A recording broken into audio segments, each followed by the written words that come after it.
Hello guys and welcome back into a new brand video.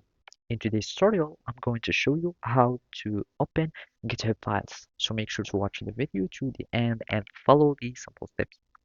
So basically, it really depends on the project type on your GitHub or on the language that it is used.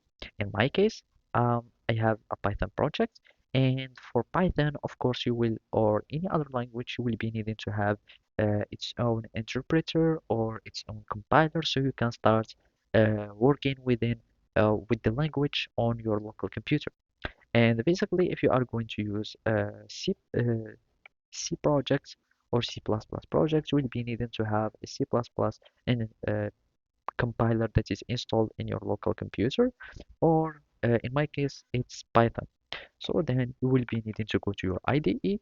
In my case, I'm just going to use Visual Studio Code, and simply now you can start going to the source control, and this one is applied only for VS Code, and each IDE has its own way to import projects. And I'm just going to close this one. So I'm just going to go close folder, and I'm going to source control, and I can clone repository, and basically I can clone from GitHub and it will import my own projects. So I will just go for the bookbot, and I'm just going to select any repository, for example here, and I'm just going to click OK. And now I will have my projects that is imported from GitHub to my VS Code. And basically now they share a link.